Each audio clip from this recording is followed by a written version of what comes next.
So when I pitched that, we're gonna be live, can you help promote our event? A lot of them were very skeptic, and we did hear a lot of feedback saying that, this is not gonna work, like these people are just crazy and stuff.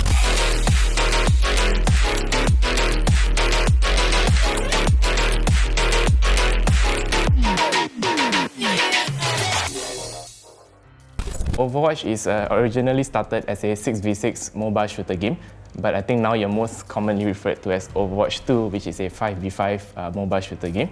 In Overwatch, you get to pick from a cast of over 40 different heroes, each with their own unique abilities and background, and also their own storyline, which I think really excites a lot of people to give Overwatch a try.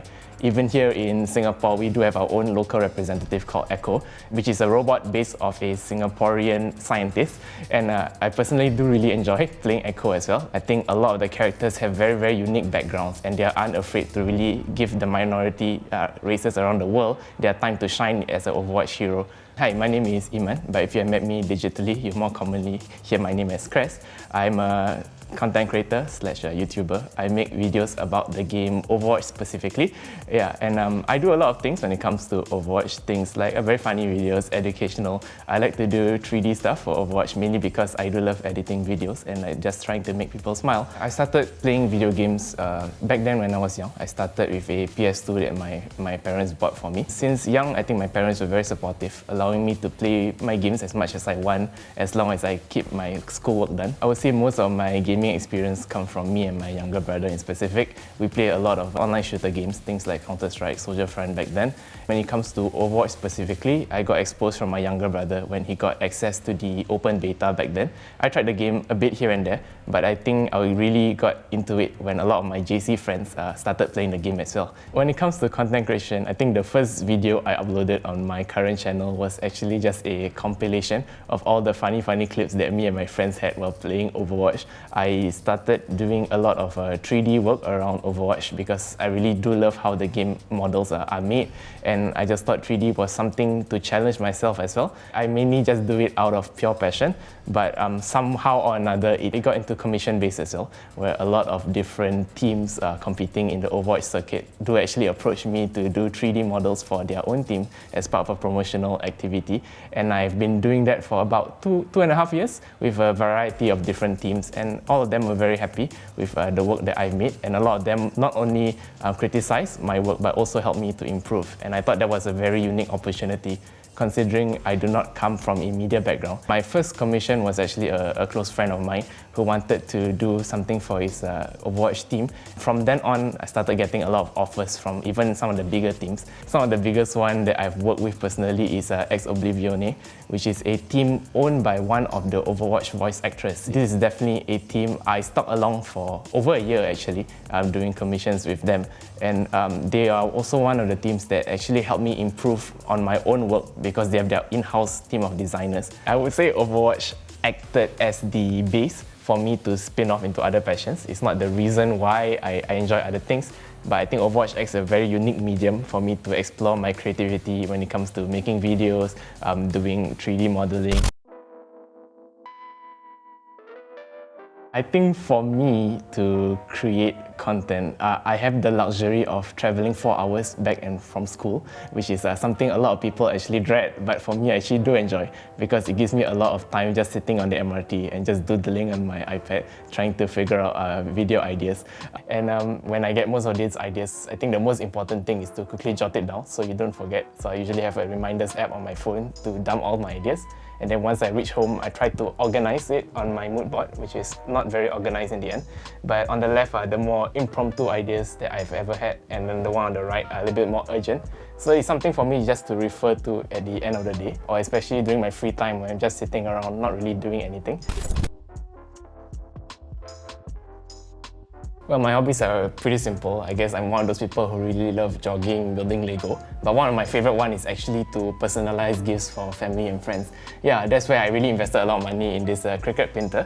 And this is just one of the ways I can personalize things. So things like this little bag, you can see a little design that I printed of the Overwatch logo. But yeah, I just like to make all these funny arts and crafts that make people feel like the gift is a bit more special because I put a lot of time and effort into preparing them. The way this works is pretty simple. I will have a design loaded up on my laptop, and it will connect via Bluetooth to the Cricut. And all I need to do is basically put in the medium of printing. It can either be a vinyl or an iron-on. And I think you can see the design emerging a bit. And then all we need to do is clean it up. Yeah. And then I'll do some final touches. So when it comes to 3D, I'm entirely self-taught. I mainly picked it up during my school holidays after my first year in university, mainly because I saw a couple of video editors working with 3D in Overwatch, and I thought, wow, that was pretty cool. And yeah, it's definitely very daunting for someone who didn't come from a media background. I have never studied media all my life. I've learned video editing and now 3D editing all on my own. Yeah, so this is an example of one of the working files that I've imported in Blender. So the one on the left, if you can see, this is an Overwatch character called Genji, and this is the full render that will happen once this animation plays out. And then the one on the right is basically the working template.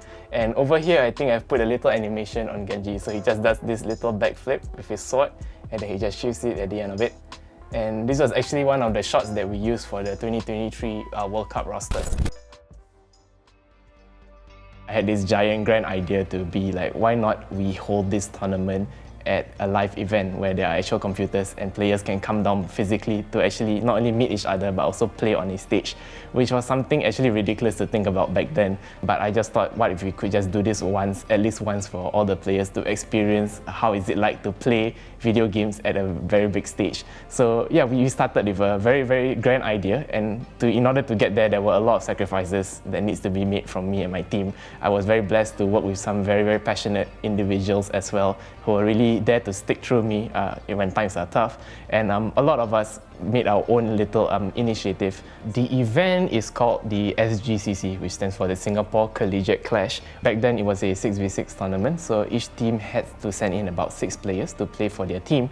Overall, I think we had a total of 12 different teams, and all of the teams compete in a group stage that is conducted online firstly. So they needed to qualify through a group stage, and only the top 4 teams making out of the group stage will be playing live online. We didn't have any sponsorship, and I thought what would really make people want to play in the event. So I decided to make my own crafts, trying to make my own prizes in a sense, using my skills as a 3D modeler. So I did things like printing out the prizes on vinyl and a lot of memorabilia for all the players participating, but also for the fans who actually came down for the event. And I just thought that all these little things made by me and my team really shows that how a community effort managed to actually make a small idea into reality, even when it doesn't seem very, very likely. And I was very, very fortunate to have a supporting community as well. They actually contributed a lot to the crowdfunding. I think one of the sweetest things to emerge from this SGCC event was that the producers of the game actually reached out to us, because they were quite not only impressed but also very heartwarmed to see that Overwatch was still thriving in Singapore. So we actually prepared a little montage video mainly for the players, but they wanted to showcase it to the other fans of Overwatch worldwide. So it actually got reposted on the Overwatch Facebook page, which had over 2 million people following the page. And to my surprise, a lot of people were actually very stunned, number one, to see why is this random video from Singapore being showcased on the Overwatch official page. But also a lot of very supportive feedback, hearing, especially for other countries, when they are very shocked to see that people in Singapore actually do still play the game. Yeah, so these are actually just some of the memorabilia that I've collected over the past. I guess we'll start with this one. This was something that I made with my friends who organized the SCDF Call of Duty tournament, and I just thought of making one for all my organizing team to remember how we actually started. And personally, this is actually the first event that I managed to organize, so maybe it's the one that started all of this out. Apart from that, I also have this little prize that I won with my NTU teammates when we competed in the Overwatch tournament. This is actually a picture that me and my friends took, and some of them I met for the first time actually. And if you take a closer look, I think you can see me over here. Yeah, I thought this was something nice provided to us by our sponsors to remember the event. And then lastly, which I was very excited, was actually to print out these little cards that I actually give out to the people that attended. yeah, I just want people over there to feel like their time wasn't wasted. So some memorabilia for them was nice. We just had the Overwatch character along with the event name. And then a lot of them actually used it to collect signatures from other players, which I thought was pretty sweet. These are actually 2 posters of 2 of the game characters that I actually brought to the live event itself. Because I was so busy with organizing and even playing, I actually didn't have time to go around to really meet the people that came down. And surprisingly, quite a lot of people did sign it, and I recognized a lot of the names as well. So it's very heartwarming to see that they actually took the time to come down. When it comes to the Overwatch community, I would say in Singapore, we're a very small community compared to other games, but I would say we're very tightly knit because we've been playing this game for, at this point, over 6 to 8 years. Having a live event where we get to meet each other is indirectly reduce a lot of the toxicity, I would say, amongst different players.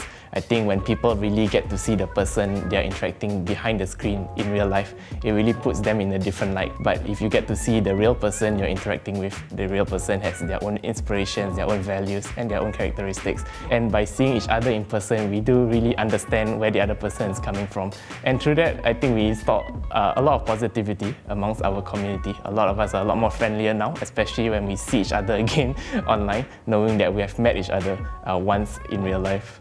For my own community, we actually do have our own Discord server, which is the one you see over here. Basically, it's just a giant chat room for people to communicate. And personally, I do really love Discord because I think one of the best part about Discord is you have so many different channels where you can just talk about anything you want, and it's still very, very organized. I really felt that the biggest takeaway is that we have this unique experience for a lot of us. Neither of us, I would say, will make it pro in esports, but this was just something that is very unique when it comes to universities because you get to play all these things that you really enjoy.